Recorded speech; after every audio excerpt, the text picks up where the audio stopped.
Community events like these help keep pumpkins out of landfills. It was beneficial to keeping disease off of the island and its residents healthy. And there's over 15 rats in this bag that are no longer plaguing the streets of the city. For News 4 New York, I'm Ryan Baker. The only place in the city where you can not only eat sprinkles, but swim in them too. Event organizers asked participants to bring pumpkins that are roughly the size of a soccer ball, homemade gingerbread, and 4,000 pounds of homemade frosting. A few years later, she and her husband were selected to compete on season 2 of the Peacock competition, Baking It. NBC New York has recently launched a series on our Peacock streaming channel called If You Know, You Know, spotlighting some of the city's most unique historical attributes. Ryan, what's that behind you?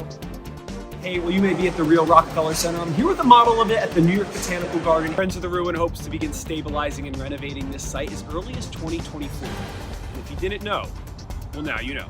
Trend forecast report for 2023, and here's what you need to know for the new year. We're at day 2 of New York Comic Con, and from start to finish, how long did it take you to make this? At least 3 months. Come along with me as we go take a tour of the New York City holiday window displays. 1. For over 25 years, John Lovich has been building large-scale holiday gingerbread villages made out of homemade ingredients. His most recent display of over 700 houses is featured inside New York City's Essex Market. Lovich says this village will end up being around 65% of his 2017 world record-setting display. Building gingerbread houses has become this former professional chef's full-time job, and he now offers classes for the general public to learn his craft. We actually teach people in this room right here in the presence of the almighty one, Gingerbread Lane. We actually do workshops in here on how to make your own gingerbread house class. The groundbreaking new musical K-pop is bringing the beloved namesake genre to New York City's Circle in the Square Theater. The show features a cast of K-pop idols and Broadway actors. Luna, a founding member of South Korean K-pop group F of X, stars in the show. K-pop's composer Helen Park said she is proud to bring South Korean pop music to the Broadway stage. It was like such a satisfying dream to be able to share, a piece of my culture and my background with, this big stage of Broadway. Something that I also admired for a long time. While Mayor Eric Adams is still seeking out a rat czar to tackle the New York City rat infestation problem, one group of urban hunters is taking things into their own hands. The Riders Alley Trencher Fed Society, or RATS for short, have spent years cleaning up the streets of New York City. I got to spend the night with them as they hunted the city's rodents with their dogs. Meet Chunk. He's a 6-year-old Patterdale Terrier whose favorite pastime is killing New York City rats. Chunk's owner, Jason Rivera, is a member of the Riders Alley Trencher Fed Society. The group's initials spell RATS, and they meet on the Lower East Side of Manhattan to hunt the namesake vermin along the city streets. In olden times, a trencher fed dog was like a group of dogs that lived separately and apart, like in different homes, and then a group was assembled for a task for a specific purpose. And for them, that purpose is hunting rats. He's been from day one. He's my best ratter. This is a good dog for ratting. Yeah. That's what they run. Drop it. Yeah, let me that stick. I mean, we adapted to the urban environment. That's all. And now the hunt the prey out here is rodents. Chunk is one of the group's best hunters. Jason says the rat population here around Luther Gulick Park has actually decreased, and now that the group is seeing smaller bounties at the end of each night. We used to get 40 rats a night. Now we're lucky if we get 5 or 10. Chunk is full of energy as he combs the streets for rats. It's too high because he hasn't killed nothing. You gotta kill something. You gotta shut up. And when the dogs find their prey, the scene can become gruesome.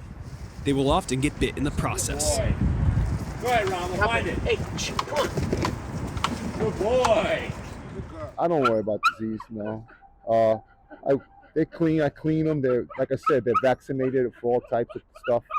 And I don't know if it's genetic. I'm not a scientist, but the dogs, they get bit. They don't get sick. They're pretty tough. I wash them. I clean them with antibacterial soap, antifungal soap. I get a nice, good bathing when they get home. Rivera says he and Chunk even offer free pest control services to members of the community. You can call me up and say you got rats. I'll come with my dog and get rid of them. Garbage piles like these are where the group finds some of the most success in catching rats.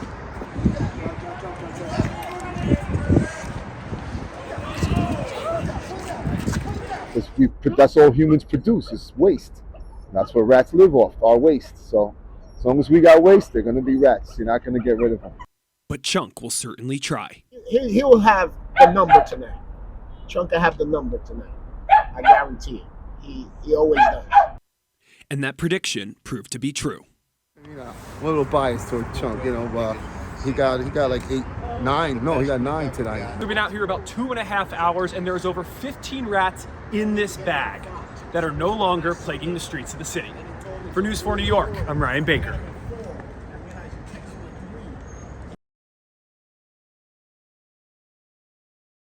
Halloween may be over, but the fun didn't stop for members of the Bronx community. Lehman College students and local residents came together to destroy their leftover Halloween pumpkins at an event hosted by the New York Botanical Garden. One of the co-chairs of campus sustainability tells me how this smashing event kept hundreds of pounds of waste out of a landfill. Your leftover Halloween pumpkin doesn't have to end up in a landfill. The New York Botanical Garden hosted its annual Pumpkin Smash at Lehman College in the Bronx. New York Botanical Garden has a display of pumpkins, and when it's over, we give away the ones that are edible to food kitchens, and people can take them here, and the ones that are rotten, we have this event that attracts a lot of people. It's oddly satisfying to smash a rotten pumpkin. 3, 2, 1, and smash! Pump smash! Very nice. I think for students who've just come through midterm, to be able to safely destroy an object and maybe get some of their stress out, always good. According to the U.S. Department of Energy, about 1.5 billion pounds of pumpkins were produced in 2020. However, only 1/5 of them were used for actual food production. Community events like these help keep pumpkins out of landfills. Think of them only for decoration, seasonal decoration, but there's a whole world of pumpkins that can be used for food. The event provided attendees with recipe pamphlets and photos of what type of pumpkins are edible. They're actual ingredients, like you can make different types of pumpkin breads with them. All of the pumpkins destroyed at the event get composted on site at Lehman College. I personally do about 20 tons annually by myself. You could grow vegetables for human consumption in this compost. It's that high quality. Some composting machines are automatic, but others have to be aerated manually. This is called a compost crank, and it just makes it easier to lift up material that's on the bottom and mix it around and expose it to more air. And it takes an enormous amount of organic material to make a useful quantity of compost.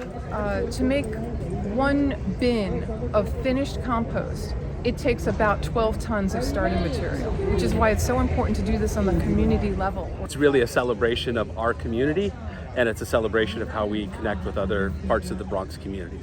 According to the New York City Department of Sanitation, all 5 boroughs will host at least one Pumpkin Smash event during the week after Halloween.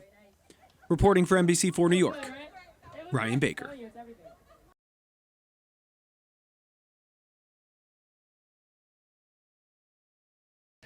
NBC New York has recently launched a series on our Peacock streaming channel called If You Know, You Know, spotlighting some of the city's most unique historical attributes. The latest installment takes viewers to Roosevelt Island, where I spoke with an organization that is looking to transform the ruins of the island's former smallpox hospital.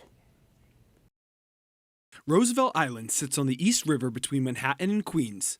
The tram running alongside the Queensboro Bridge and the F train are 2 of the most popular ways to get there. Roosevelt Island is now a primarily residential destination that offers beautiful walking and biking paths along the water, but it was originally bought by the city in 1828 as a site for prisons, hospitals, and asylums.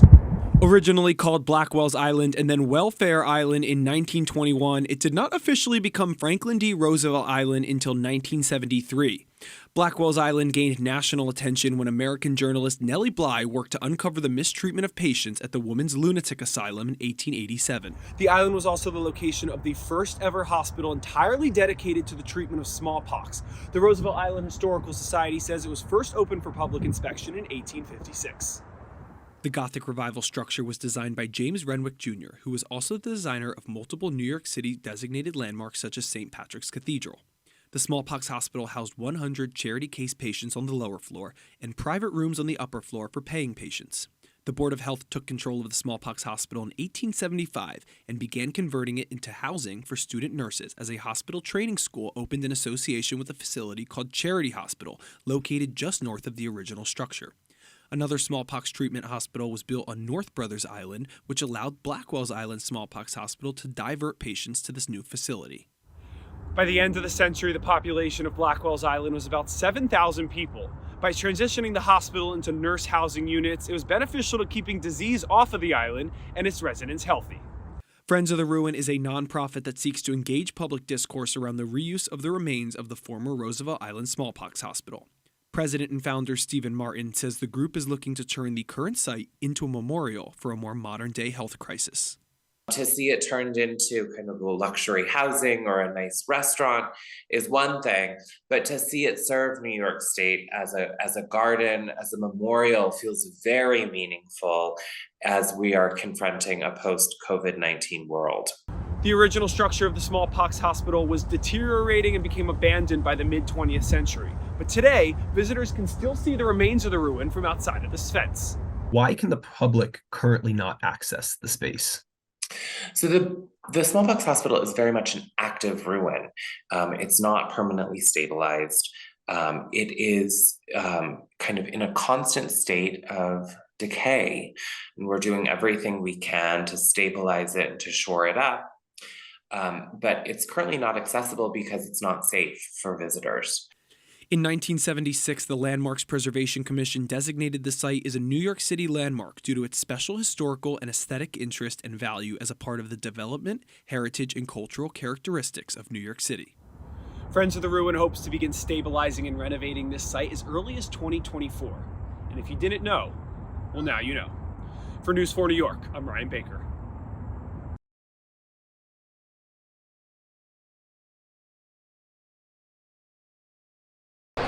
We're here at day 2 of New York Comic Con, asking some of the most outstanding cosplayers how long it took to put together their looks. And I made each individual muscle and just kind of separated them out so I can bend and do all this sort of thing and not have a tortoise shell.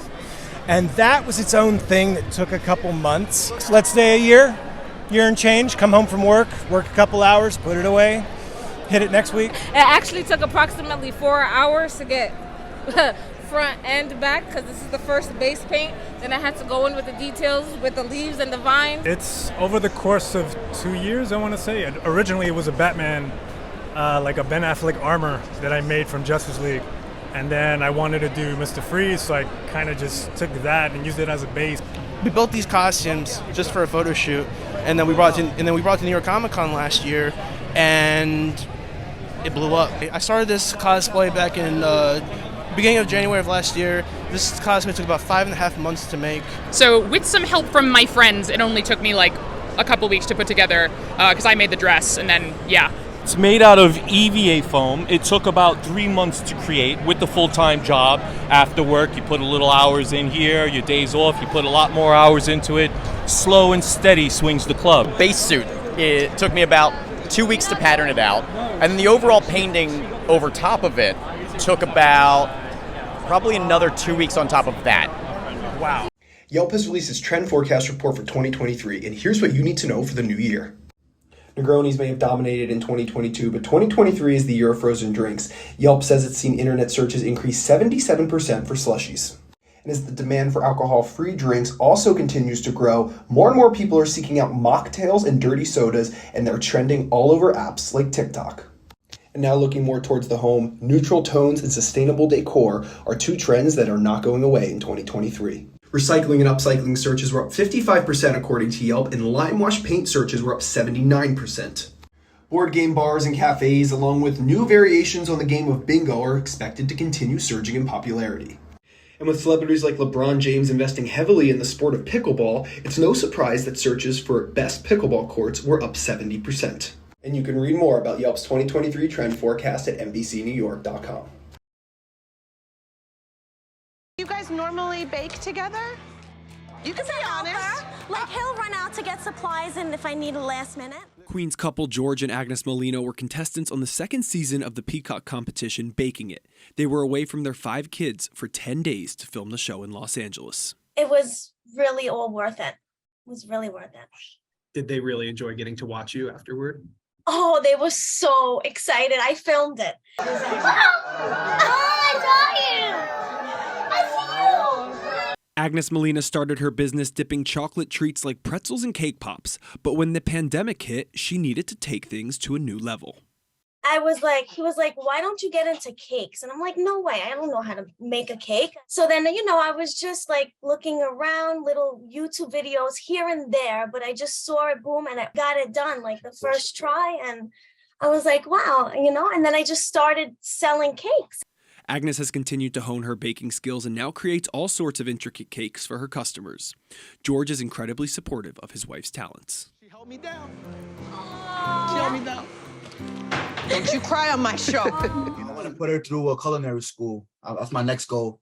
I want to push her to get even better, One day, baby be as names as Gordon Ramsay, hopefully. Who knows? One day I have my own bake show. That's my dream too. With him. Ryan Baker, News 4 New York. It's Ryan Baker here with News 4 New York at the Circle in the Square Theater, giving you a first look at the new show K-pop, the Broadway rendition of the Korean pop music phenomenon that's sweeping the world.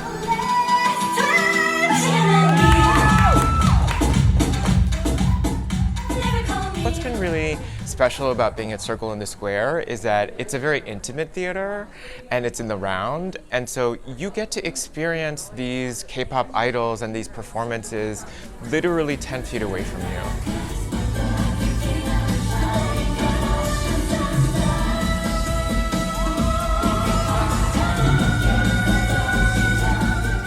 I was reminded of the streets of Seoul and my hometown, like whenever I listen to K-pop, and so I'm so proud to bring that to Broadway. What we're asking these performers to do in the show is pretty exceptional, and the consistency and high level at which they're performing is remarkable.